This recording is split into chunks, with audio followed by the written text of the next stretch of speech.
Hola, ¿qué tal? Mi nombre es Daniel González, soy entrenador de la Olimpiada de Física en Chihuahua y en esta ocasión preparé esta presentación para el tema de gravitación, un tema que aparece seguido en los exámenes del Concurso Nacional de Talentos y es bastante conceptual, lo que quiere decir que la mayoría de las preguntas tienen que ver con cuestiones de entender cómo funciona la gravedad más que de hacer cálculos numéricos, aunque de vez en cuando, pues por ahí aparecen algunos cálculos que hacer, ¿no? Entonces, sin más dilación, vamos a empezar. Lo primero, pues vamos a platicar un poco sobre la atracción gravitacional. La idea básicamente es que dos cuerpos que tengan masa se van a atraer gravitatoriamente. El ejemplo más claro, pues es la Tierra y el Sol, que es gracias a esta fuerza de gravedad que la Tierra orbita a la estrella que llamamos Sol. Lo mismo sucede entre la Tierra y la Luna, es gracias a la fuerza de gravedad que la Luna logra orbitar alrededor de la Tierra, e incluso una pluma y un lápiz se atraen gravitatoriamente, es decir, hay una fuerza de gravedad entre ellos, aunque en este caso es muy pequeño, porque si no, dejamos una pluma y una calculadora, por ejemplo, y ¡pum! Se pegaría, ¿no? Pero no sucede esto, y es la razón es que la fuerza de gravedad tiene su mayor efecto en escalas muy grandes, escalas planetarias, de estrellas, satélites, etcétera. Otro ejemplo, la fuerza de gravedad es lo que nos mantiene en la superficie de la Tierra. Muy bien, esto tiene una formulación matemática muy bonita. Si decimos que M1 y M2 son las masas de dos cuerpos, entonces podemos calcular la fuerza de gravedad que siente cada uno con esta fórmula. Fuerza de gravedad es igual a una constante, pero ahorita explicamos qué es esta constante, por la multiplicación de las masas sobre la distancia al cuadrado de las masas. La constante G se le conoce como la constante de gravitación universal. Eh, Esta fórmula se le llama la ley de gravitación universal. Fue formulada por Isaac Newton y la fuerza de gravedad es la que describe la estructura general del universo. Esto es algo muy importante. En el universo existen cuatro fuerzas fundamentales: la gravitacional, la electromagnética y la fuerza nuclear fuerte y la débil. Sin embargo, solo hay una que describe la estructura del universo a gran escala, y esta es la fuerza de gravedad. Las otras tres fuerzas tienen su, digamos, su influencia en la escala microscópica, en la escala cuántica. Pero hablando de la estructura grande del universo, esto es galaxias, planetas, cúmulos de galaxias, es la fuerza de gravedad. Muy bien. El valor de la constante G es de 6,67 por eso a la -11 newtons por metro cuadrado sobre kilogramo cuadrado. Esas son las unidades de la constante de gravitación universal. Y con esta fórmula podemos calcular la fuerza que van a sentir dos cuerpos que se atraen gravitatoriamente. A continuación, pues tenemos un pequeño diagrama de cómo se vería esto. Teniendo dos masas, eh, M1 y M2, se van a atraer gravitatoriamente. Y aquí hay algo muy importante. La magnitud de la fuerza con la que se atrae cada una es la misma. Es decir, se van a atraer con la misma fuerza. Solamente que como son fuerzas de atracción, pues esta masa se ve atraída hacia la derecha por la otra masa. Y esta masa se ve atraída hacia la izquierda por esa otra masa, ¿no? Ustedes entienden ahí el juego de palabras. Y algo bien importante, y es que la distancia que utilizamos en esta ley de gravitación universal es la distancia desde los centros de las masas, no desde la superficie. Es decir, si consideráramos esta distancia, estaremos cometiendo un pequeño error, porque la distancia que debemos considerar es de los centros, ¿ok? Y entonces va de nuevo. La ley de gravitación universal es fuerza de gravedad igual a la constante de gravitación universal por masa 1 por masa 2 sobre la distancia entre sus centros al cuadrado, ¿ok?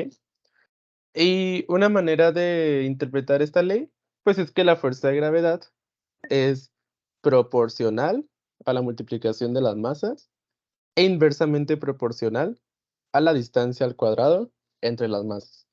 Entender la descripción de la ley de gravitación universal es muy importante, es decir, la descripción en palabras. Esta es una forma matemática, pero usualmente se suele preguntar por esta ley de manera textual. Entonces, ¿cómo sería de manera textual? Va de nuevo, la fuerza de gravedad es proporcional a la multiplicación de las masas o el producto sobre la distancia al cuadrado. Así es como de manera textual podría aparecer alguna pregunta. Muy bien, continuamos. Vamos a hacer un pequeño ejemplo, un ejemplo muy interesante. Vamos a hablar de la atracción gravitacional entre la Tierra y una persona. ¿Ok? Comenzamos diciendo que la masa de la Tierra es de 5,98 por 10 a la 24 kilogramos. Es una masa muy grande, es decir, es 598 seguido de 22 ceros, ¿no? O bueno, un número con serían 25 unidades. Entonces, es un número muy grande. Y digamos que la masa de una persona es de 70 kilogramos. Por otro lado, el radio de la Tierra, este es un dato muy importante.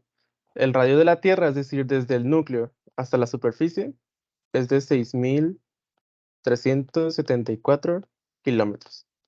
Es un número muy importante. En base a estos datos, vamos a determinar lo siguiente. Número 1, la fuerza con la que la Tierra atrae a la persona en la superficie. Número 2, la fuerza con la que la persona atrae a la Tierra. Por increíble que parezca, nosotros también estamos atrayendo a la Tierra gravitacionalmente, pero vamos a ver en el inciso 3 que el efecto que tenemos en la Tierra es despreciable. Es como si nos preguntáramos con cuánta fuerza de gravedad nos atrae un átomo de hidrógeno. Ok, un átomo, la unidad de materia más pequeña, ¿no? Pues nos vamos a percatar que es básicamente indistinguible, ¿no? Pues va a suceder lo mismo, pero lo vamos a hacer numéricamente. Vamos a comenzar a resolver este problemita. Vamos a anotar los datos. De nuevo, tenemos que la masa de la Tierra es de 5,98 por 10 a la 24 kilogramos.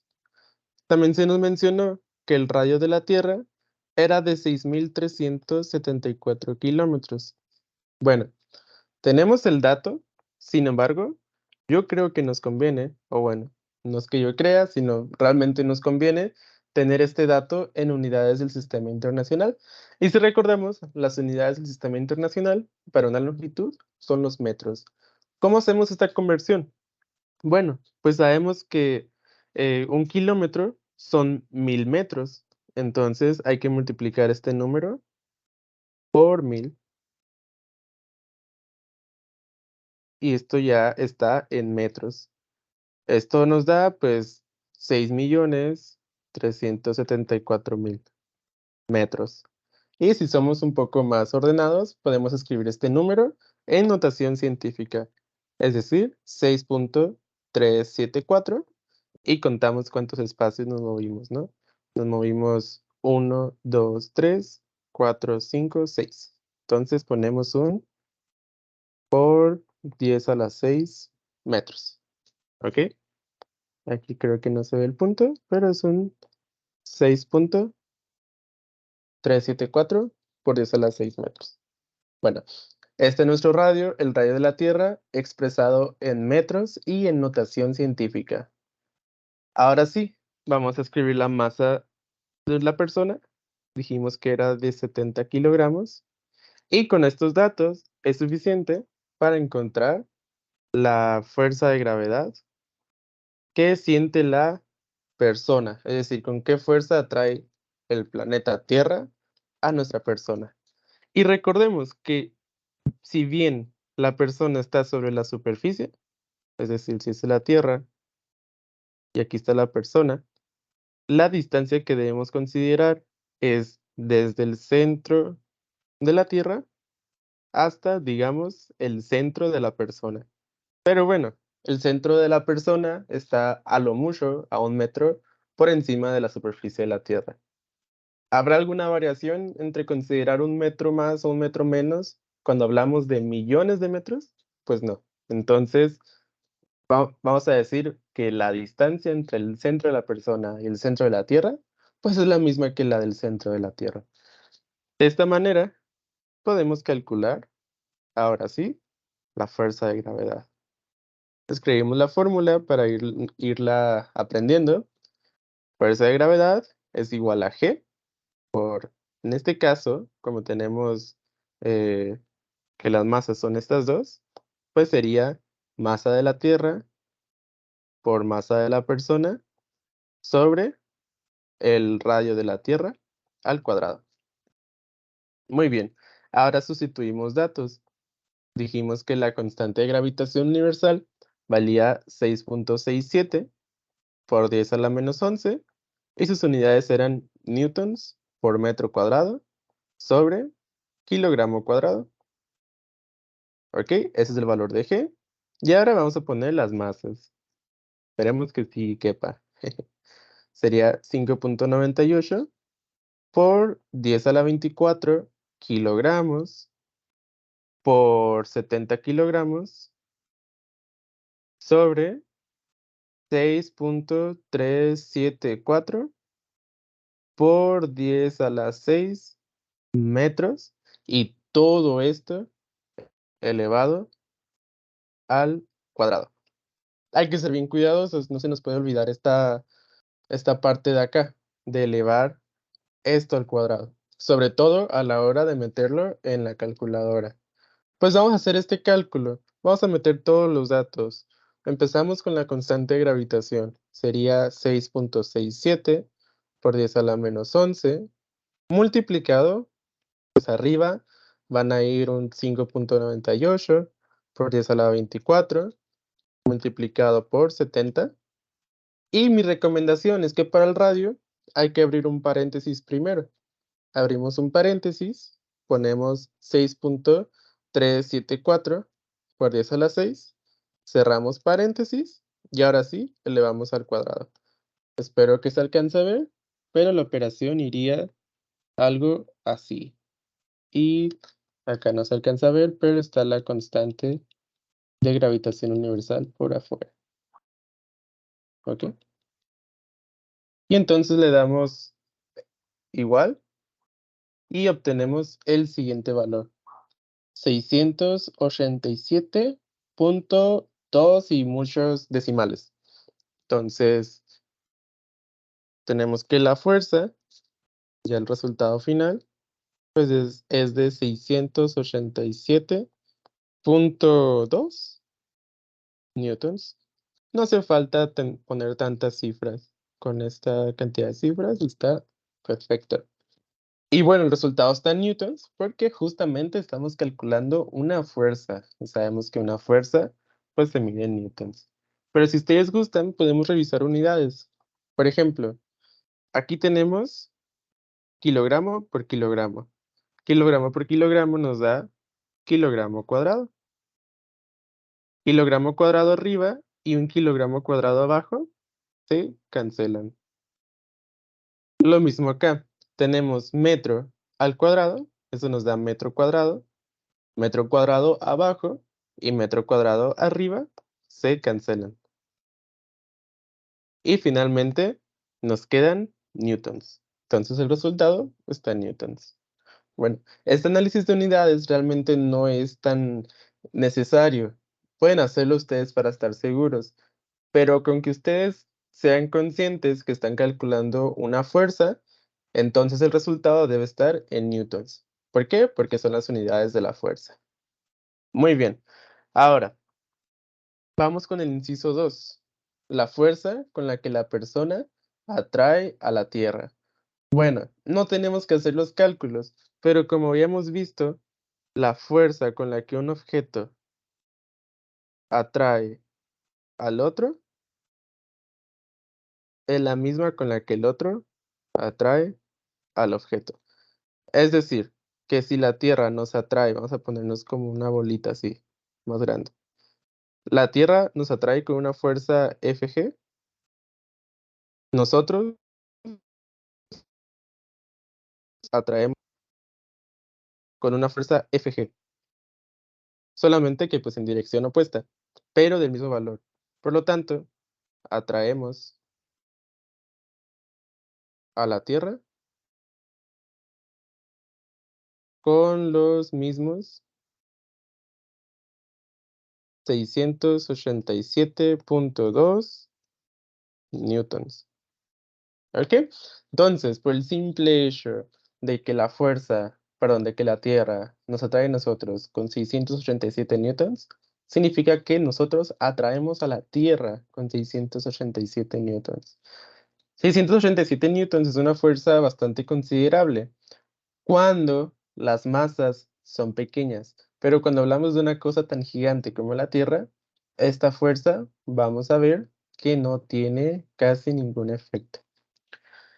Vamos a ver esto en el ejemplo 3. Ya tenemos que la fuerza que sentimos nosotros es de 687 newtons. 0.2 newtons. Muy bien. Y la fuerza con la que atraemos a la Tierra, pues también es de 687.2 newtons. Vamos a encontrar la aceleración. Para encontrar la aceleración, vamos a hacer uso de la segunda ley de Newton. Sabemos que por la segunda ley de Newton, fuerza es igual a masa por aceleración. Entonces, en este caso, la fuerza, pues, es la fuerza gravitacional, que es de 687 newtons, y pues despejamos aceleración. Aceleración es igual a fuerza sobre masa, y esto es igual a 687.2 newtons sobre la masa de la persona, 70 kilogramos. Hacemos esta operación, lo cual nos daría 9.81 metros sobre segundo al cuadrado. Y seguro reconocen este número, este valor, pues es el valor de la constante G minúscula. No se debe confundir esta G minúscula con la G mayúscula que usamos en la ley de gravitación universal. Esta G minúscula es la de toda la vida, es la aceleración por la gravedad. Y obtuvimos ese número. La obtuvimos a partir de la ley de gravitación universal. Entonces, bueno, pues la aceleración es bastante grande. Ya sabemos que si caemos durante, en teoría, si cayéramos durante 10 segundos en el aire, alcanzaríamos una velocidad de 98 metros sobre segundo, ¿no? Bueno, eso ya es tema de dinámica, de cinemática, perdón. Pero la cosa es que esta aceleración que nosotros experimentamos es grande. Vamos a hacer lo mismo. Vamos a calcular la aceleración que sentiría la Tierra. Entonces, inciso B. En este caso, la fuerza va a ser igual a la masa de la Tierra por la aceleración que siente la Tierra. De nuevo, despejando aceleración de la Tierra, tenemos que es F sobre masa de la Tierra. Y pues la fuerza es la misma, 687.2 newtons. Y la masa de la Tierra, vimos que era 5.98 por 10 a la 24 kilogramos. Hacemos esta operación con cuidado. 687.2 sobre 5.98 por 10 a la 24. Se debería de ver algo así la operación. Y lo que resulta es una aceleración de 1.15 por 10 a la menos 22 metros sobre segundo cuadrado. Bueno, si se preguntan cuánto es esta aceleración, pues es pequeñísima, muy, muy pequeña. Eh, Básicamente cero, ¿ok? Es algo así como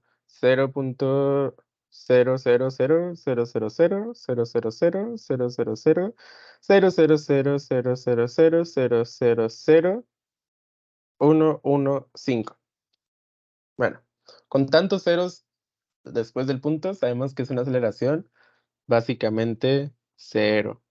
Entonces, no movemos a la Tierra. Tomaría millones de años de aceleración para que se mueva el diámetro de un átomo, ¿ok? Es un cálculo que podrían hacer, pero sí, es una cantidad enorme. Eh, Simplemente, pues, tomen esto y vean cuánto les tarda, por ejemplo, en moverse un metro. O sea, si saben que, pues, la distancia recorrida es un medio de aceleración tiempo al cuadrado, pues, vamos a hacer el cálculo. Vamos a hacer el cálculo. Tomando esta fórmula cinemática, ¿ok?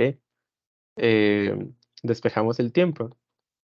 Raíz de 2 distancias sobre la aceleración, en este caso de la Tierra. Y vamos a ver cuánto tiempo tarda en recorrer un metro, ¿ok? Un metro. Que un metro no es mucho, ¿verdad? Es más o menos la distancia, la mitad de la altura de una persona. Pues vamos a ver qué nos da. 1.15 por eso a la menos 22 metros sobre segundo al cuadrado. Esto simplemente es para ver qué tan pequeña es esta aceleración.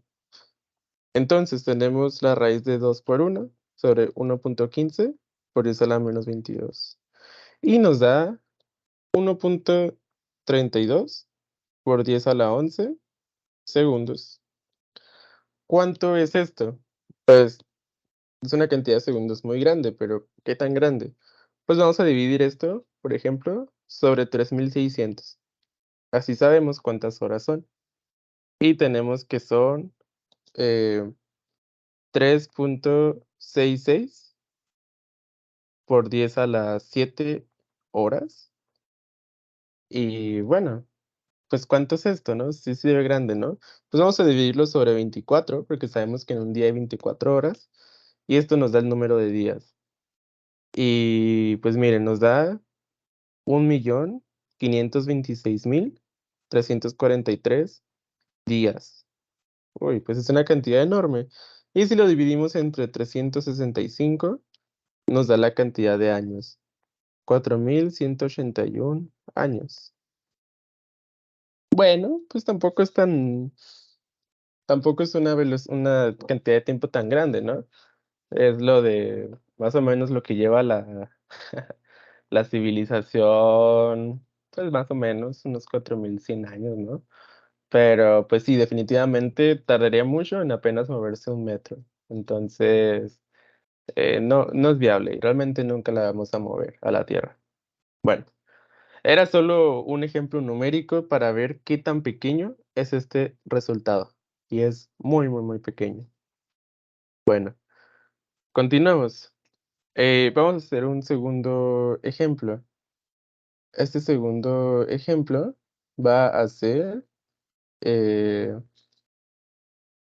cómo calcular la gravedad sobre una superficie de algún planeta.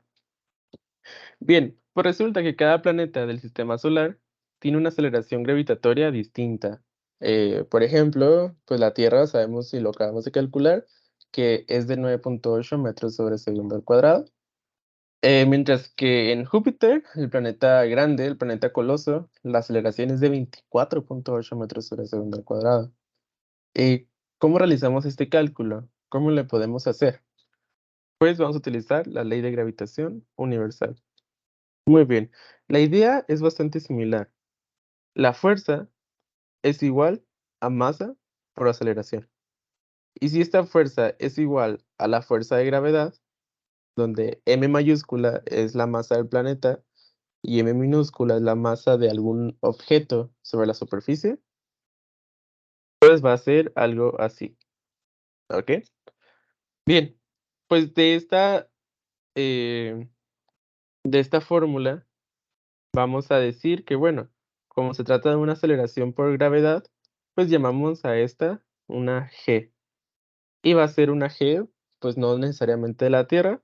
Vamos a poner una gp, que es la gravedad en un planeta, y m, vamos a ponerle también una p, para decir que es la masa de un planeta, y también r, le ponemos una p, para decir que es el radio de un planeta, ¿ok? Entonces simplemente pues nos damos cuenta que como masa por la gravedad en un planeta es igual a g por la masa del planeta por la masa de un objeto sobre el radio del planeta al cuadrado, pues la masa del objeto, como está en ambos lados, se nos cancela. Entonces, lo que nos queda pues es simplemente que la gravedad del planeta es igual a g, la constante de gravitación universal, por la masa del planeta sobre el radio del planeta al cuadrado. Y con esta fórmula podemos calcular la gravedad en la superficie de cualquier planeta. Solo necesitamos saber cuál es su masa y su radio. Y ese es un buen ejemplo para que ustedes hagan por su cuenta. Busquen, por ejemplo, cuál es la masa de Júpiter y el radio del planeta Júpiter. Y utilizando esta fórmula van a llegar a que justamente es de 24.8 metros sobre el segundo al cuadrado. Eso lo pueden hacer ustedes por su cuenta, pueden pausar el video y revisar que en efecto se cumple esto. Muy bien, continuamos. Ahora vamos a hablar un poco de algo más interesante, las órbitas y el movimiento de los astros. Pues resulta que desde que empezamos a tener un poco de conciencia y empezamos a observar el cielo, pues la curiosidad ha sido nuestro motor para mirar el cielo por horas, todas las noches. Y esto nos hacía formularnos una cantidad infinita de preguntas. En base a estas preguntas, pues hemos formulado una gran cantidad de teorías desde antes de los antiguos griegos. Eh, Cada vez hemos ido teniendo una noción más correcta de las teorías. Pues esto tiene mucho sentido, ¿no? Al principio pensábamos que los planetas estaban ahí por nosotros, luego pensamos que a lo mejor las estrellas y los planetas y el sol eran dioses y etcétera, ¿no? Con el tiempo empezamos a darnos cuenta que eran objetos astronómicos, eran estrellas y también se dieron cuenta que había unos cuantos planetas. Se dieron cuenta de esto porque había ciertos puntitos en el cielo que se movían muy diferente al resto, y esos eran los planetas. Primero, tenemos lo que se conoce como el modelo geocéntrico de Ptolomeo. Es bien importante que relacionen el modelo con el nombre. El modelo geocéntrico de Ptolomeo considera que la Tierra es el centro del universo y todo gira alrededor de él, de la Tierra. Por ejemplo, Marte, el Sol, pues la Luna, etcétera.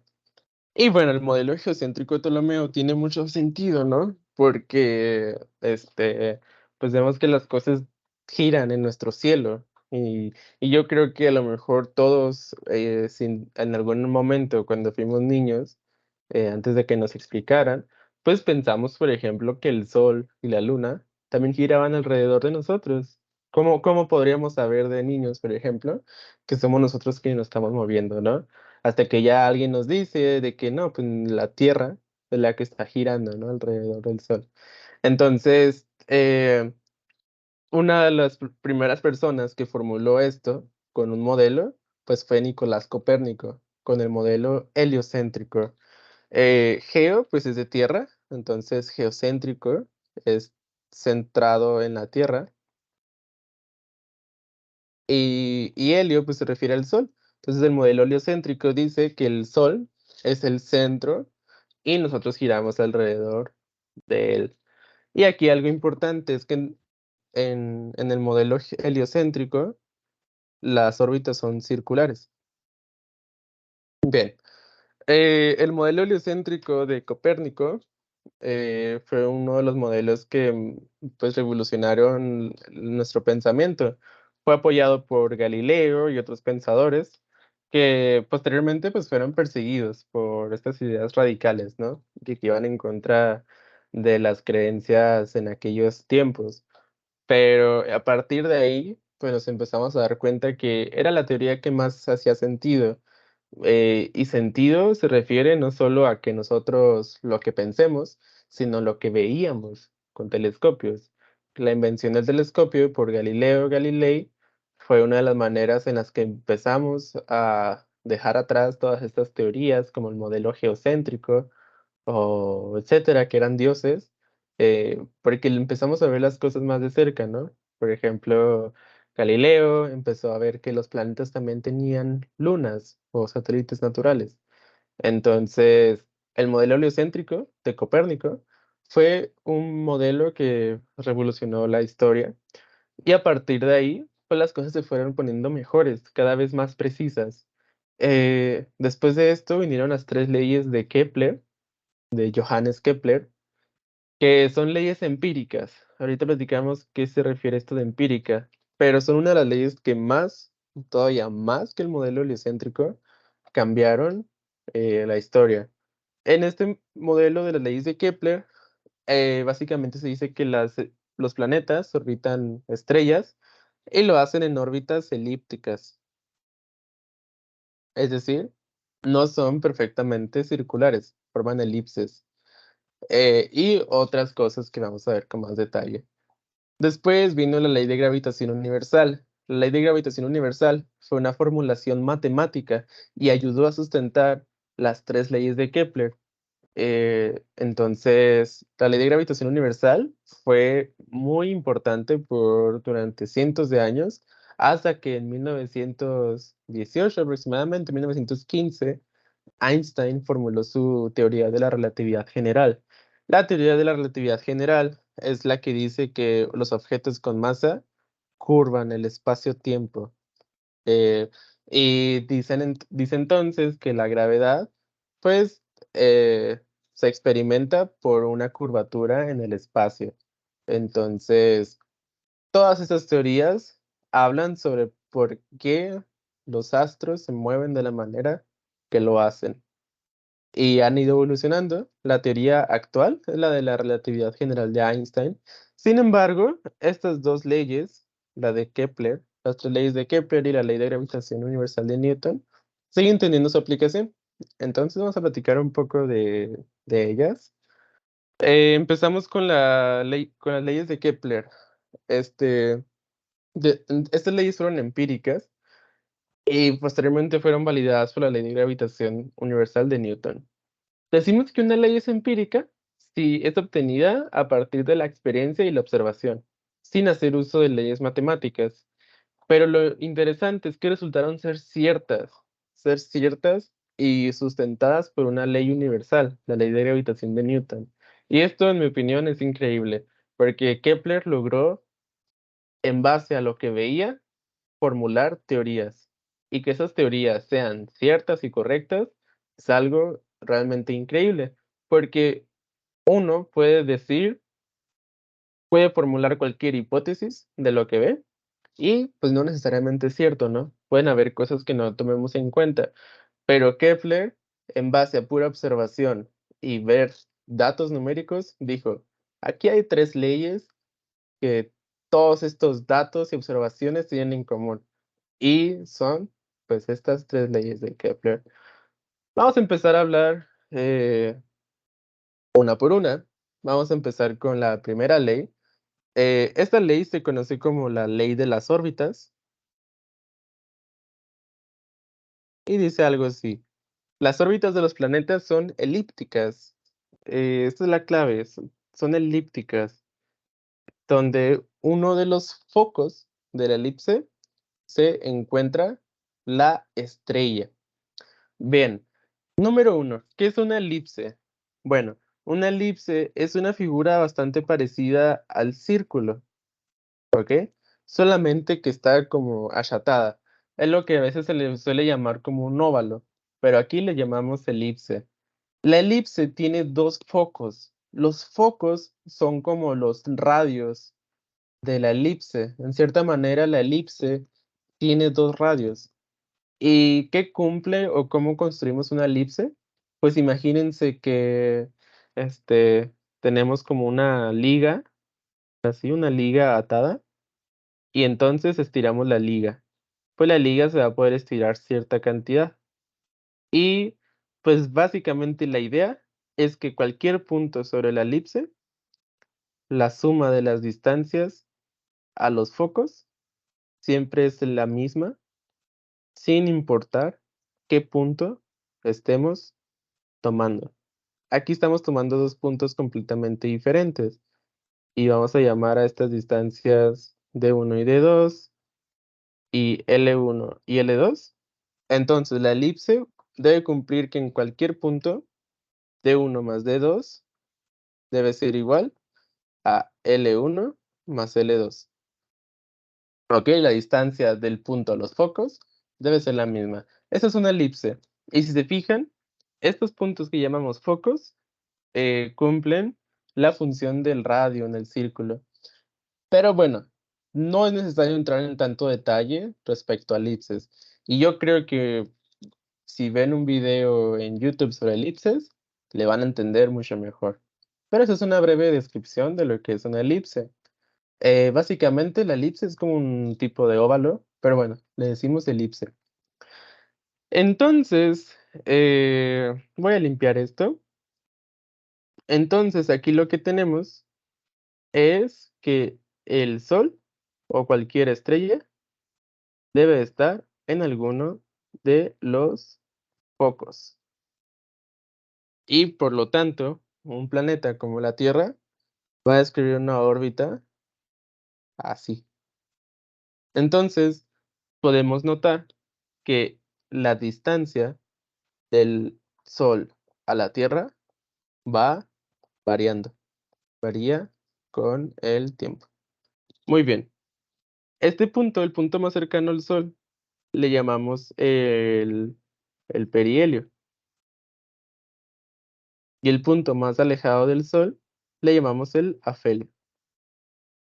Bien, eh, esto realmente es todo respecto a la primera ley. Simplemente nos dice este, que que la órbita del planeta pues va a ser elíptica y se le conoce como la ley de las órbitas. Bien, vamos a hablar de la segunda ley. Esa segunda ley le suelen llamar como algo así de la ley de las áreas. Y en esta ley, eh, lo que dice es que un planeta que está orbitando una estrella va a barrer áreas iguales en tiempos iguales. Ok, ¿qué es barrer áreas iguales? Pues si tomamos, imaginemos que la órbita va así, pues si tomamos la línea que une la estrella con el planeta y hacemos que esa línea barra un área conforme va orbitando, pues el área que barrería en este caso es esta, ¿no? Que es como una especie de rebanada de pizza poco achatada, ¿no? Bueno, pues esta área, eh, esta figura, pues tiene cierta área, ¿no? Vamos a llamarla, pues, área 1. Y, pues, digamos que en otro instante de su órbita barre un área 2, esta de acá. Bueno, digamos que esas áreas son iguales y tiene sentido. Por ejemplo, si lo viéramos aproximadamente como un triángulo, pues es un triángulo con un área bastante grande, una base muy grande, perdón, y una altura pequeña. Y este es un triángulo con una altura muy grande y una altura y una base, perdón, pequeña. Entonces, digamos que estas áreas son iguales. ¿Qué nos dice entonces la segunda ley de Kepler? Que si estas dos áreas son iguales, entonces ir de aquí a acá le toma al mismo tiempo que ir de acá a acá. Eso es lo que nos dice la segunda ley de Kepler. que como el área que barrió es la misma, entonces el tiempo que le toma debe ser el mismo. Y eso tiene una implicación muy importante y es muy obvia. Si, si vemos que esta longitud es muy grande y le toma cierto tiempo t, y esta longitud pequeña le toma el mismo tiempo t, entonces, como en el mismo tiempo recorre una distancia mayor acá, podemos concluir que aquí la velocidad es mayor. ¿Ok? De nuevo, como digamos, le toma, yo qué sé, un día recorrer esta distancia grande, y aquí también le toma un día recorrer esta distancia un poco menor, pues digamos que si yo en un día recorro 1 kilómetro y alguien más en un día recorre 100 metros, pues la velocidad de la persona que recorre 1 kilómetro en un día, pues es mayor a la que recorre 100 metros en un día. Entonces la velocidad aquí es mayor y resulta que es mayor cuando está más cerca de la estrella y es menor cuando está más lejos de la estrella. Recordemos que este punto se llamaba el afelio y este punto se llama el perihelio. En otras palabras, cuando estamos en el perihelio, de hecho, el planeta tiene la velocidad máxima y cuando estamos en el afelio, el planeta tiene la velocidad mínima. Entonces, la segunda ley de Kepler nos habla realmente sobre la velocidad del planeta. Nos dice que entre más cerca se mueve más rápido y entre más lejos se mueve más lento. Esto es de lo que nos habla la segunda ley de Kepler y de igual manera pues nos ayuda a saber pues que si un planeta barrió la misma área, pues entonces lo debió haber hecho en el mismo tiempo. Bueno, esta ley pues la ley de las áreas. Y ahora vamos con una de las leyes más importantes, la tercera ley de Kepler. Esta se le conoce como la ley de los periodos, ¿ok? Y nos habla sobre, pues justamente el periodo orbital de los planetas. El periodo orbital de un planeta es el tiempo que le toma completar una órbita alrededor de su estrella. Y esa tercera ley nos dice la, que el periodo orbital de un planeta elevado al cuadrado es proporcional al cubo del semieje mayor de su órbita.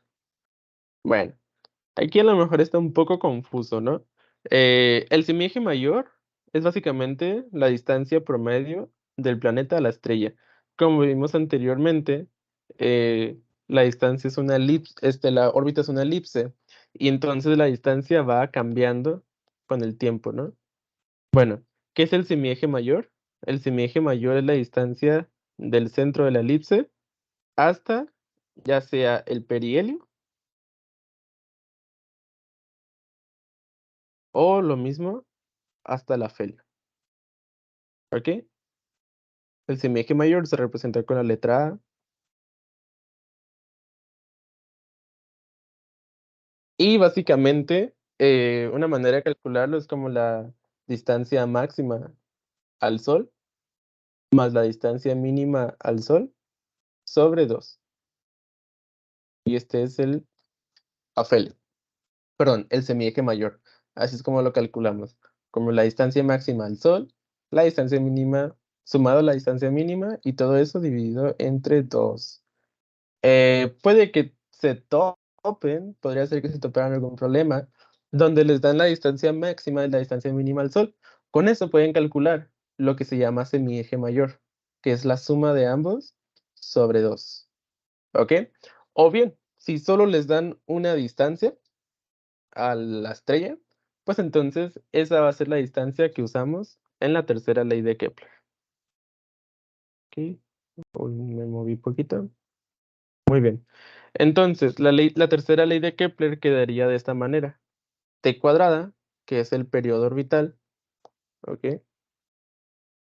Periodo orbital, pues va a ser igual a una constante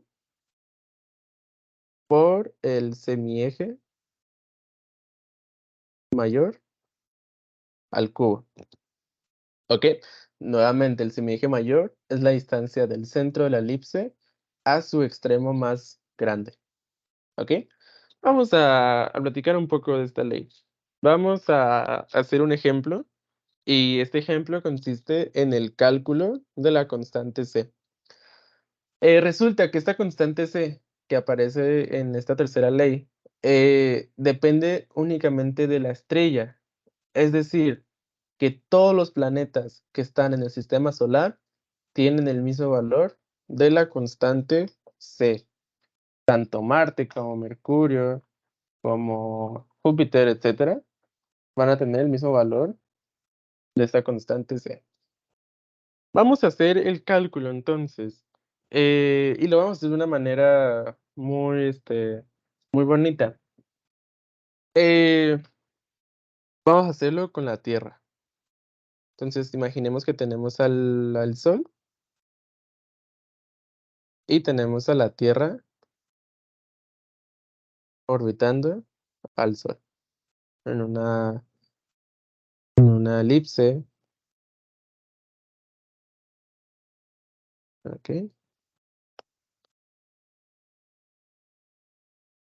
muy bien. Y bueno, este, lo primero, resulta que la elipse o la órbita de la Tierra, pues es una elipse, pero es una elipse que básicamente se ve como un círculo, es decir, la órbita real se ve algo así, algo mejor, algo así, se ve básicamente como un círculo, ¿ok? Entonces, pues la distancia de la Tierra al Sol es básicamente casi siempre la misma, y esta distancia le solemos llamar como una unidad astronómica. Una unidad astronómica, pues es la distancia de la Tierra al Sol. Ok, se representa como una unidad astronómica y esta vale 1.496 por 10 a la 11 metros. Ok, entonces, simplemente a la Tierra, a la distancia de la Tierra al Sol, le llamamos una unidad astronómica y ese es su valor en metros. 1.496 por 10 a la 11 metros. Bien, este pues es el radio, ¿no? El semieje mayor. Ahora, ¿cuál es el periodo orbital de la Tierra? Pues el periodo orbital de la Tierra es un año. Sabemos que nos toma un año ir de darle una vuelta al Sol. Entonces, tenemos la tercera ley de Kepler, que va algo así. Si despejamos el valor de c, que es lo que queremos encontrar, pues vamos a tener que es el periodo al cuadrado sobre el semieje mayor al cubo. Y sustituyendo esto de acá, tenemos que c vale un año al cuadrado sobre una unidad astronómica al cubo. Ese sería el valor de c. Un año al cuadrado sobre una unidad astronómica al cubo. Y tener esta expresión para la constante c nos va a facilitar muchísimo los cálculos. Y de nuevo, esta constante c, este valor, es solo para planetas en el sistema solar. ¿Ok? Entonces, ese sería el valor de la constante c. Muy bien. Teniendo esto en cuenta, vamos a hacer un ejemplo. Vamos a hacer el cálculo del periodo orbital de nuestro planeta favorito, Júpiter. El periodo es bastante extenso. Entonces, en base al resultado anterior, el valor de c, y sabiendo que la órbita tiene una distancia de 5.2 unidades astronómicas, ¿qué significa esto? Que la distancia de Júpiter al Sol es 5.2 veces la de la Tierra al Sol. Entonces vamos a determinar el periodo orbital de Júpiter. Bien, hacemos uso de la tercera ley de Kepler y vamos a despejar el cuadrado. Entonces lo que nos quedaría es la raíz de c por A al cubo. ¿Ok? Así nos quedaría el despeje para encontrar el periodo de Júpiter. Sustituimos los valores. Tenemos que C era un año al cuadrado sobre una unidad astronómica al cubo. Y el semieje mayor de la órbita de Júpiter, pues es 5.2 unidades astronómicas elevadas al cubo. Muy bien. Hacemos los cálculos. Número 1, tenemos unidad astronómica al cubo. Entre unidad astronómica al cubo, se cancela. Y tenemos la raíz de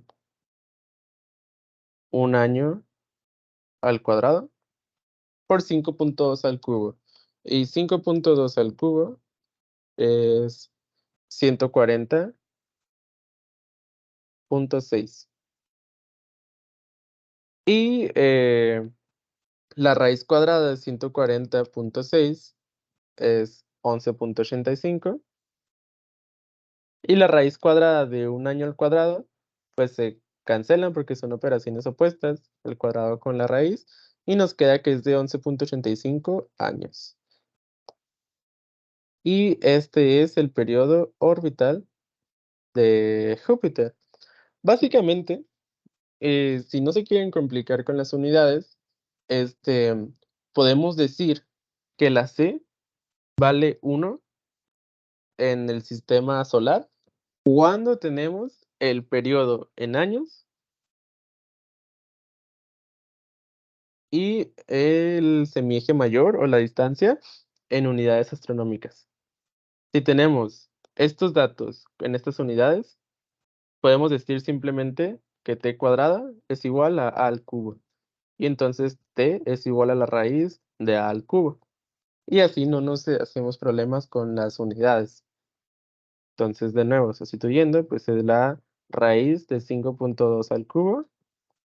Y tenemos lo mismo, es la raíz de 140.6 y nos da 11.85 años.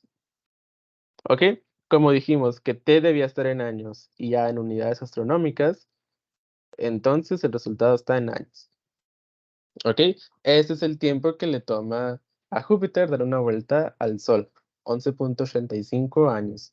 Y esto es algo que pueden corroborar en Internet. Pueden buscar periodo orbital de Júpiter y les va a salir algo así como 11.85 o 12, dependiendo de dónde agarran el dato, ¿no? Ok, y una tarea para ustedes es que calculen el periodo orbital de más planetas del sistema solar. De nuevo, solamente usando t cuadrada igual a c por a al cubo y sabiendo que esta pues vale 1 y obviamente teniendo esta en unidades astronómicas y este en años. Bueno, van a obtener este en años.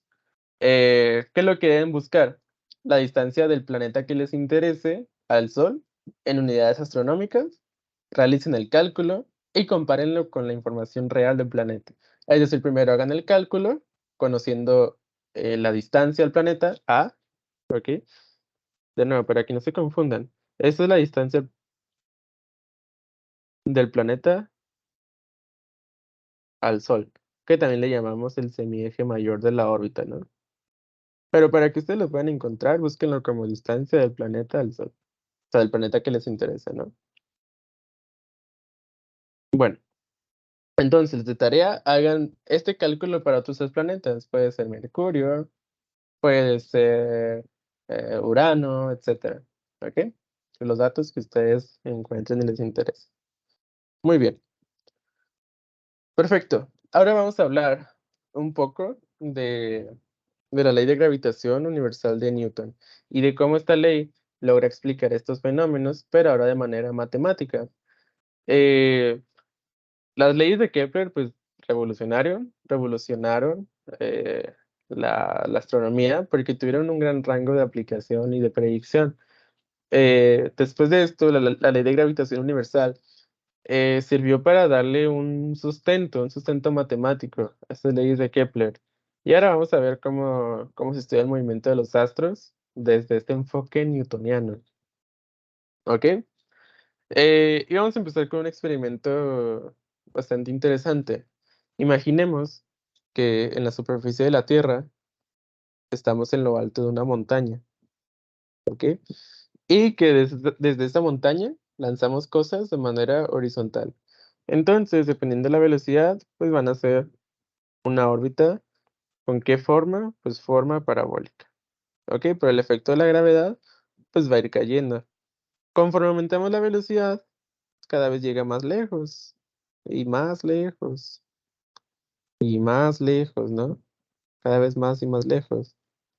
Ok, va a llegar a un punto en el que la velocidad es lo suficientemente grande que va a ir cayendo, y cayendo, y cayendo.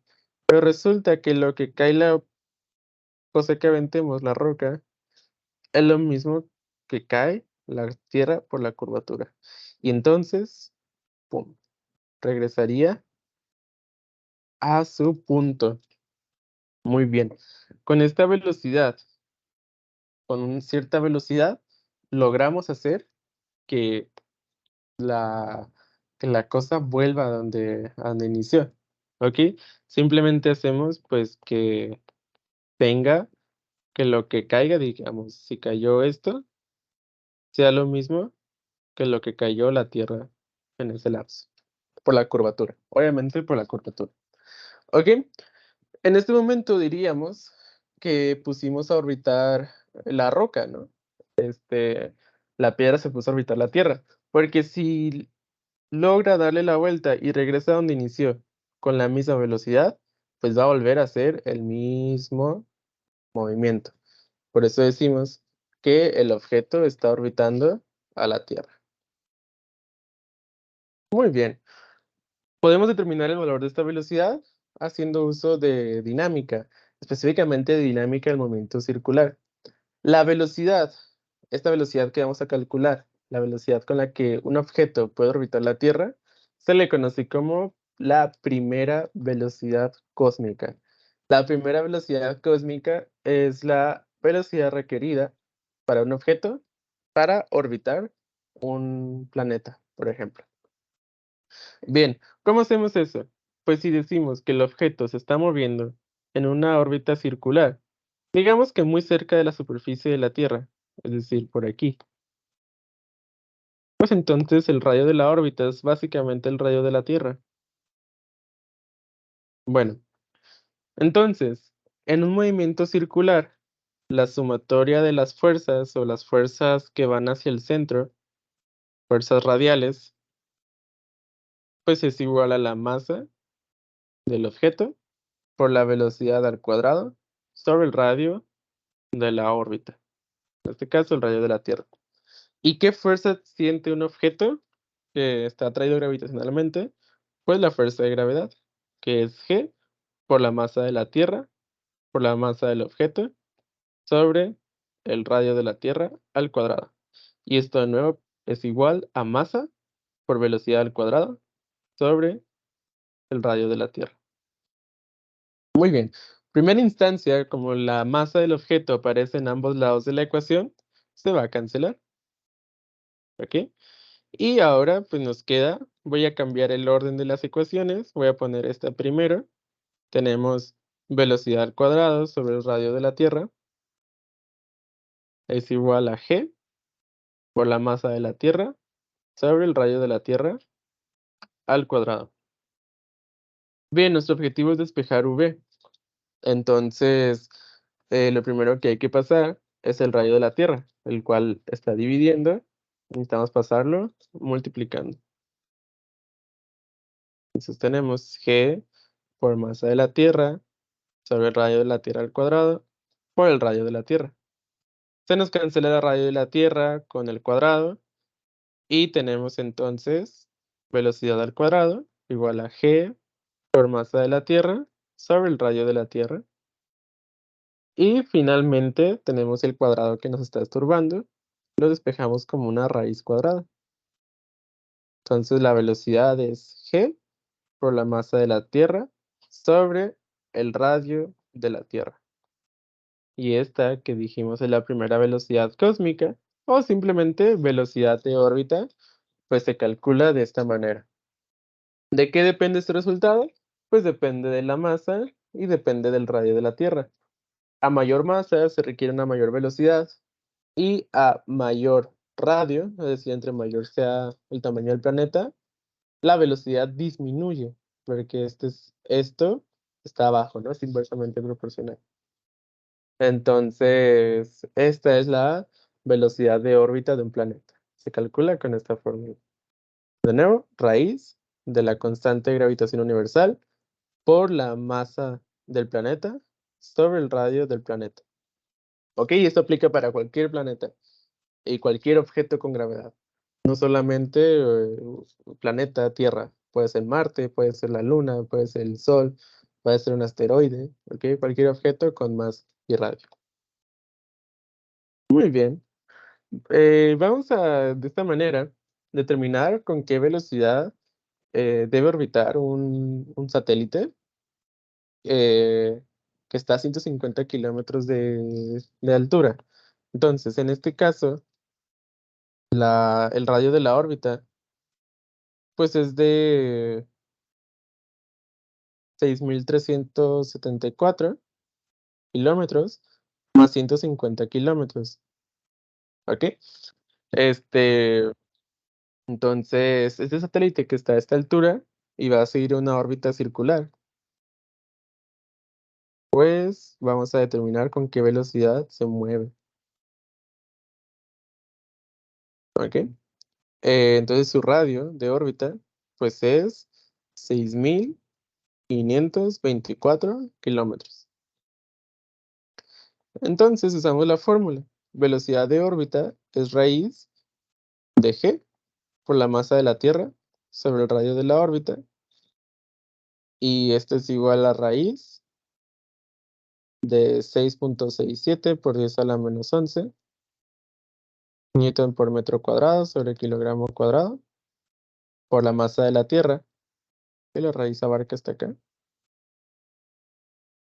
que es 5.98 por 10 a la 24 kilogramos, sobre 6.524. Este radio de acá es 6.524 por 10 a la 6 metros. Por 10 a la 6 metros. Y haciendo este cálculo con cuidadito, tenemos que el radio, la velocidad de órbita es 6.67 por 10 a la menos 11 por 5.98 por 10 a la 24 sobre 6.524 por 10 a la 6. Y la velocidad que obtenemos es de 7.820 metros sobre segundo. Una velocidad bastante grande. Estos son muchos kilómetros por hora. Si hacemos la conversión, nos da 28.148 kilómetros por hora. Es una velocidad bastante grande, muy grande. Pues a esa velocidad se mueven los satélites en la Tierra, en las 150 kilómetros de la Tierra, a 7.820 metros sobre segundo o 28.000 kilómetros por hora. Una velocidad muy grande. Muy bien. Eh, Continuando con la clase, ya falta poco. Vamos a hablar ahora de un concepto que no vamos a entrar en mucho detalle, y es el concepto este, de la velocidad de escape. Ahora vamos a hablar de nuestro ejemplo, pero vamos a imaginar que lanzamos algo hacia arriba, ¿ok? Entre más velocidad le demos a algo que lancemos hacia arriba, llega más alto y tarda más en caer, ¿ok? Entonces, imaginemos que a un objeto le damos tanta rapidez inicial, lo lanzamos tan rápido, tan fuerte, que jamás vuelve a caer, ¿ok? Se va hasta el espacio. En este caso, decimos que el objeto logró escapar de la gravedad de la Tierra. Muy bien. La velocidad mínima que se requiere dar a un objeto para que escape de la influencia gravitacional se llama velocidad de escape. También se le conoce como segunda velocidad cósmica. Bien, no entraremos en mucho detalle, pero esta velocidad de escape la podemos calcular de esta manera, como la raíz de 2 gravedad por masa sobre el radio del objeto. Puede ser el planeta Tierra, etc. Pero aquí es muy parecida a la fórmula anterior. Ok, aquí es Gm sobre R, acá es 2Gm sobre R. Es decir, es un poquito mayor. Y yo creo que de ahí recibe el nombre de segunda velocidad cósmica, ¿no? Porque tiene un 2 adentro. Bien. En base a esto vamos a resolver un pequeño ejemplo. Vamos a resolver cuál es la rapidez de escape en la Tierra y un asteroide llamado asteroide Eros, el cual es un asteroide cercano a la Tierra. Muy bien. Para el caso de la Tierra, la velocidad de escape va a ser raíz de 2G por la masa de la Tierra sobre el radio de la Tierra. Y bueno, este asteroide, así hablando rápidamente, pues tiene una masa bastante menor que la Tierra, o sea, está muy chiquito. Es apenas de 5 kilómetros de radio, mientras que la Tierra, pues, es de 6.000 kilómetros de radio, ¿no? 6.000 kilómetros. O sea, es 120 veces más, no, 1.200 veces más pequeña que la Tierra, este satélite, este asteroide Eros. ¿Ok? Vamos a ver que eso tiene una importancia muy, muy fuerte. Entonces la velocidad de escape en la Tierra pues va a ser 2 por 6.67 por 10 a la menos 11 newton por metro cuadrado sobre kilogramo cuadrado sobre el radio 6.374 por 10 a la 6 metros. Muy bien. Y esto es 2 por 6.17 por 10 a la menos 11 por la masa, que me falta la multiplicación de la masa, 5.98 por 10 a la 24 kilogramos, masa de la Tierra, ok, por 5.98 por 10 a la 24 sobre 6.374 por 10 a la 6, nos da una rapidez de escape de 11.190, redondeado, metros sobre segundo. Es decir, que para lanzar algo hacia arriba y que se vaya de la Tierra, hay que hacerlo con 11.190 metros sobre segundo. O sea, necesitaríamos una cosa realmente fuerte que pueda dar una velocidad tan grande. Pero bueno, ese es el cálculo que obtuvimos. Ahora vamos a hacerlo para el satélite, para el asteroide, perdón, Eros. La velocidad de escape para Eros, pues va a ser la misma fórmula. 2 veces G por la masa de Eros sobre el radio de Eros. Y esto, pues, es raíz de 2G. Ya sabemos cuánto vale G. La masa de Eros es 6.69 por 10 a la 15 kilogramos sobre el radio de Eros, que es 5.2 por 10 a la 3 metros. Ok. Sabiendo que G vale eso, nada más es cambiar los valores en la fórmula. Ponemos la masa de Eros, que es 6.69 por 10 a la 15 sobre el radio, que es 5.2 por 10 a la 3. Y nos da este resultado de 13.1 metros sobre segundo. Increíble. O sea que, bueno, a lo mejor una persona saltando no se va, pero digamos que si lanzamos, si tienen un beisbolista, o si patean un balón, si patean un balón de fútbol hacia arriba, jamás regresa, se les va para siempre, ¿ok? O bueno, si un beisbolista lanza una bola de béisbol hacia arriba, fácilmente la saca del planeta, jamás vuelve, ¿ok? Eso es lo interesante. ¿Por qué? Porque 13.1 metros sobre segundos, haciendo la conversión, pues son 47 kilómetros por hora. Y un futbolista o cualquier persona puede patear una pelota a una velocidad eh, mucho mayor a esta, fácilmente. Bueno, no mucho mayor, pero bastante mayor. Entonces, en conclusión, en el asteroide Eros, las cosas son muy fácil que se vayan para siempre. suena triste, ¿no? Pero en el sentido de que si le damos a algo una velocidad mayor a 47 kilómetros por hora, se nos va para siempre. Mientras que en la Tierra es bien complicado que eso suceda. Casi nada le puede dar una velocidad tan grande a un objeto, una velocidad de 11.000 metros sobre segundo. Entonces, pues sí, es nada más un resultado para comparar dos cosas, ¿no? Bien, ya por último, ya estamos muy cerca de terminar. Vamos a hablar ahora de los problemas que se pueden topar en el concurso nacional de talentos. Nos vas a dar cuenta que son bastante más sencillos de lo que hemos estado trabajando ahorita. Eh, pero bueno, hay que ser muy precavidos y es por eso que vimos estos temas, ¿no? Porque de pronto nos puede tocar un problema más difícil y eso es la tendencia de los concursos.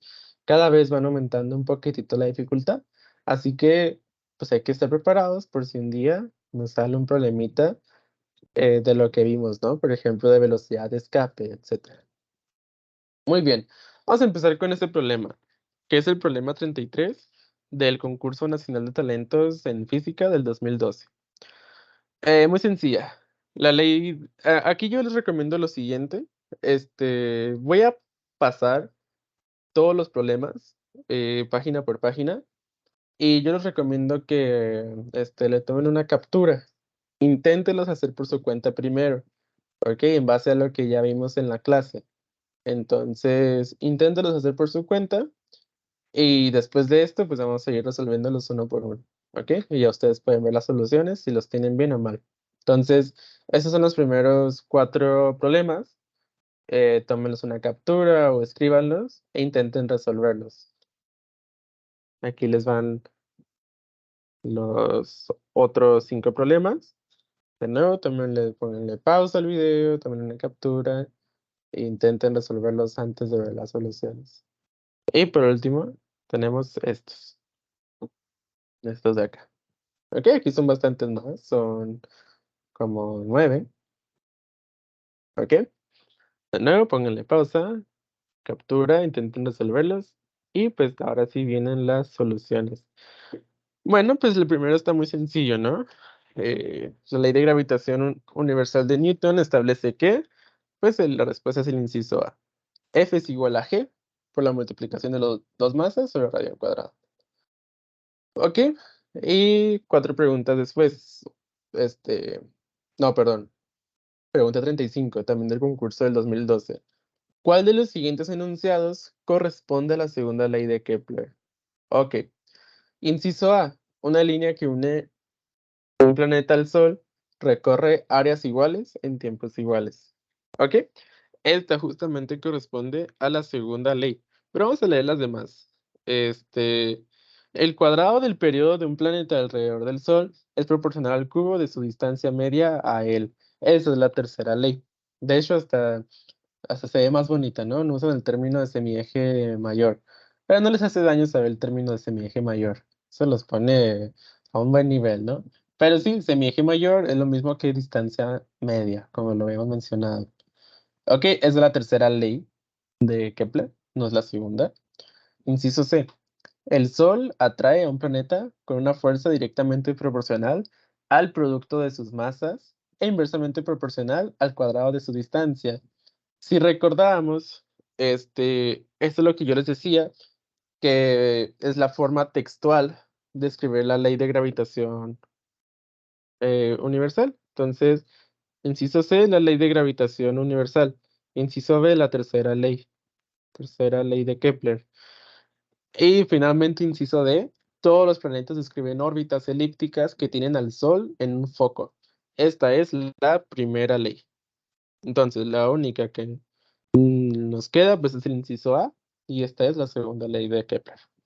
¿Ok? Muy bien, vámonos con el problema 37. La magnitud de la fuerza de gravedad entre dos objetos idénticos está dada por F0. Si sus masas se duplican, pero la distancia entre ellas se divide a la mitad, la nueva fuerza de gravedad entre los objetos será, inciso A 16F0, inciso B 4F0, inciso C 2F0, inciso D F0. Muy bien, este problema está bastante interesante y realmente es muy sencillo. ¿Cómo lo hacemos? Bueno, empezamos diciendo F0 es igual a G por M por M sobre R cuadrada, ¿ok? ¿Por qué usamos la misma M? Pues porque son dos objetos idénticos. Entonces, esto lo podemos escribir como G por M cuadrada sobre R cuadrada.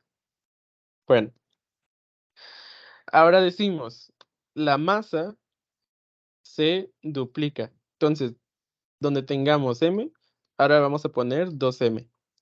Y después dice, la distancia entre ellos se divide a la mitad. Entonces, R lo pasamos a R sobre 2. Ok, entonces tomando esta fórmula, tenemos que la nueva fuerza va a ser G, dijimos, donde hay M ponemos 2M y donde hay R ponemos R sobre 2. Ok, ¿y qué es lo que vamos a buscar al final? Vamos a buscar qué número extra nos queda en nuestra expresión respecto a la inicial. Entonces tenemos, pues, 2M al cuadrado. Recordemos que el cuadrado va a elevar tanto a este como a este. Entonces tenemos 2M al cuadrado, pues es 4M cuadrada, sobre R sobre 2 al cuadrado. Pues esto es R cuadrada sobre 4. Ok, y ahora aquí hay que ser bien cuidadosos. Este 4 no se cancela con este 4, porque está en la parte de abajo, pero está dividiendo. Por lo tanto, este 4 va a subir a multiplicar y nos va a quedar, pues, G por 4, M cuadrada sobre R cuadrada. Y pues esto es 4 por 4, 16, G M cuadrada sobre R cuadrada. Entonces nos queda 16 veces lo del inicio. Por lo tanto, la respuesta es el inciso A.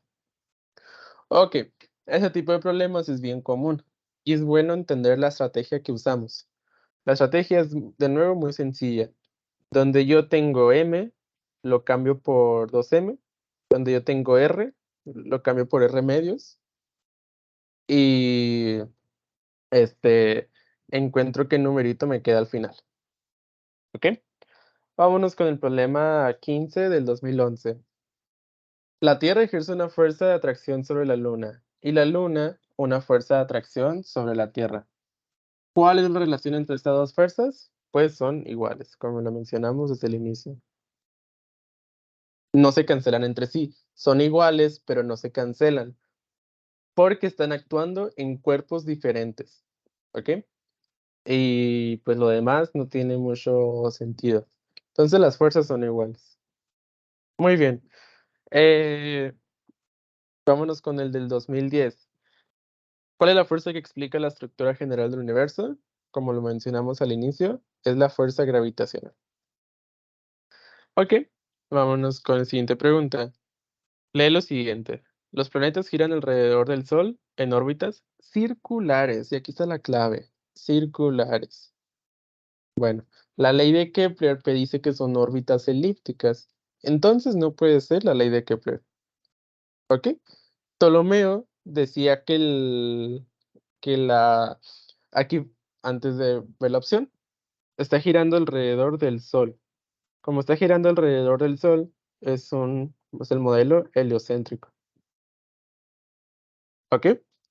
Pero como es alrededor del Sol y en órbitas circulares y no elípticas, si aquí dijera elípticas, hubiera sido Kepler.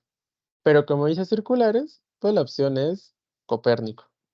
Copérnico fue el que hizo el modelo heliocéntrico con órbitas circulares. Y pregunta 39. ¿Cuál de los siguientes enunciados hace referencia a la segunda ley de Kepler? Y la respuesta es el inciso A. ¿Ok? Este, básicamente, es uno de las consecuencias, ¿no? Que como el área que barre, las áreas la barren en tiempos iguales, cuando está muy cerca, barre áreas de una distancia muy pequeña, ¿no? Fue lo que platicábamos. Entonces, la respuesta es la A. Vámonos con el concurso del 2018. Creo que aquí es un error, es el del 2008. Ok. Eh, ¿Cuál es la fuerza gravitacional entre dos personas de 50 kilogramos que platican a 50 centímetros de distancia? Muy bien. Tenemos M1 igual a 50 kilogramos, M2 igual a 50 kilogramos y R igual a 50 centímetros. Pero queremos R en metros. 50 centímetros es 0.5 metros. Y entonces la fuerza de gravedad va a ser G por M1 por M2 sobre R cuadrado, que va a ser igual a 6.67 por eso a la menos 11 newton por metro cuadrado sobre kilogramo cuadrado por 50 kilogramos por 50 kilogramos sobre 0.5 metros al cuadrado. Y hacemos los cálculos con mucho cuidado. 6.67 por eso a la menos 11 por 50 sobre 0.5 al cuadrado. Ok, se debería de ver algo así. Y esto nos da 6.67 por 10 a la menos 7. Inciso A. Muy bien. Vámonos con el del 2009. ¿Cuál de los siguientes enunciados corresponde a la segunda ley de Kepler? Bueno, de nuevo, inciso A. Una línea este, que recorre áreas iguales en tiempos iguales. Muy bien. Vámonos ahora con un concurso estatal, los concursos estatales de talentos en física del estado de Morelos, que son exámenes bastante similares. Y vamos con un problema bastante interesante. Eh, Problema 24. El hecho de que la luna siempre muestra la misma cara hacia la Tierra es una evidencia de que la luna rota alrededor de su eje una vez por... Muy bien.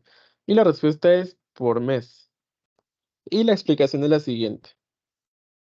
Si queremos que la luna, vamos a poner el sistema Tierra-Luna, si queremos que la luna siempre muestre la misma cara, pues digamos es el lado brillante de la Tierra, pues entonces digamos, queremos que aquí se vea así la luna.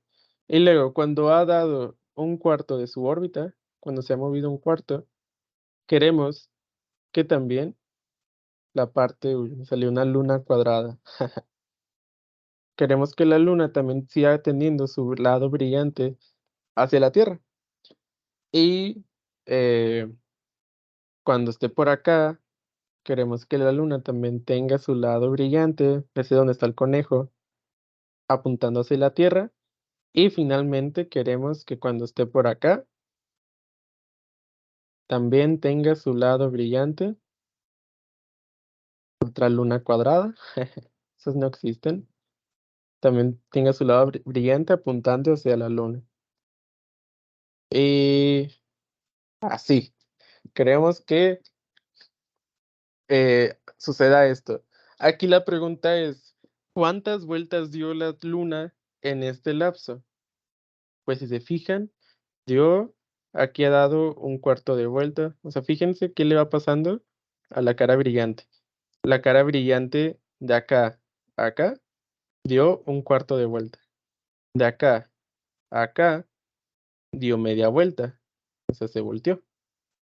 Y de acá a acá dio tres cuartos de vuelta. Es decir, giró esto. Entonces, de acá a acá da una vuelta completa. Es decir, da una rotación. Y aquí viene la pregunta. ¿Cuánto tarda la luna en dar una vuelta alrededor de la Tierra? Pues 27 días o básicamente un mes. Por lo tanto, la luna rota alrededor de su eje una vez por mes. ¿Por qué? Porque el tiempo que le toma dar una vuelta a la Tierra es un mes. y en ese mes da una vuelta. Si diera más de una vuelta, en algún momento veríamos su cara oscura. Entonces la respuesta es el inciso B, una vez por mes. Ok, vámonos con la pregunta 11. ¿Cuál de los siguientes enunciados corresponde a la primera ley de Kepler? Y bueno, la que corresponde es el inciso D. Ok, por ejemplo, el inciso A habla de la segunda, el inciso B habla de la tercera, el inciso C habla de la ley de gravitación universal, y el inciso D habla de la primera ley de Kepler. Muy bien, vámonos con el problema 45. ¿Cuál es la fuerza gravitacional entre dos personas si una tiene una masa de 60 kilogramos y otra de 70 y la distancia entre sus centros de gravedad es de 1.5 metros? Bueno, M1 es igual a 60 kilogramos, M2 es igual a 70 kilogramos, R es igual a 1.5 metros y pues calculamos haciendo uso de la ley de gravitación universal. Pues tenemos G, ya sabemos que es 6.67 por eso a la menos 11 newton por metro cuadrado sobre kilogramo cuadrado por 60 kilogramos por 70 kilogramos sobre 1.5 metros al cuadrado.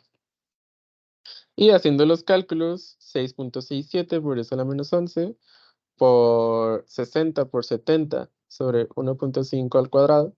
Se debe de ver algo así el cálculo. ¿Ok? Pues obtenemos 1.245 por 10 a la menos 7 newtons. Y la respuesta es ninguna, no parece ninguna exactamente así. ¿Qué es lo que tenemos que hacer? Pues si se fijan, esta de acá, 12.45 por 10 a la menos 8, estaba recorrido un punto a la derecha. Si recorremos un punto a la derecha, tenemos que restarle 1. Es decir, menos 7 menos 1, menos 8. Entonces la respuesta es la D. Ok, pregunta 13. El enunciado, la fuerza de atracción entre dos cuerpos es directamente proporcional al producto de sus masas, inversamente proporcional al cuadrado de la distancia entre ellos, es la... No es el inciso A. Ah, no, sí es el inciso A, perdón. Es que parece que esto es como parte de esto, ¿no? Pero sí, es la ley de gravitación, la ley de Hess, la ley de Coulomb y la ley de los signos, ¿no? La respuesta es la A. Pregunta 26. La ley de gravitación universal fue propuesta por Isaac Newton. La ley de gravitación universal establece que todos los cuerpos se atraen entre sí debido a su masa. 28. ¿Cuál es la fuerza de atracción entre dos personas separadas a 2 metros? Una de 55 y otra de 85. Hacemos exactamente esto de acá. Y lo que obtenemos es 6.67 por eso a la menos 11 por 85 por 55 sobre 2 al cuadrado. Y nos queda 7.79 por 10 a la menos 8. Modelo propuesto por Ptolomeo, que establecía que en el universo el Sol y las otras estrellas y planetas giraban alrededor de la Tierra. Ese es el modelo en el que la Tierra está en el centro, geocéntrico. Modelo propuesto por Nicolás Copérnico, que establecía que el Sol es el centro y los planetas giran al alrededor. Sol es helio, entonces es heliocéntrico. Muy bien, nos fuimos un poco rápido con esas últimas, pero eran meramente conceptuales y son cosas que vimos a lo largo de la clase. ¿Ok? Entonces, ese es el tipo de problemas que vienen en el concurso de talentos. Si se fijan, no son realmente complicados. Los problemas que hicimos nosotros aquí fueron un poco más complicados. Es decir, los problemas antes de estos, ¿no? Pero los del concurso de talentos están más sencillos. Entonces, aquí viene mi recomendación.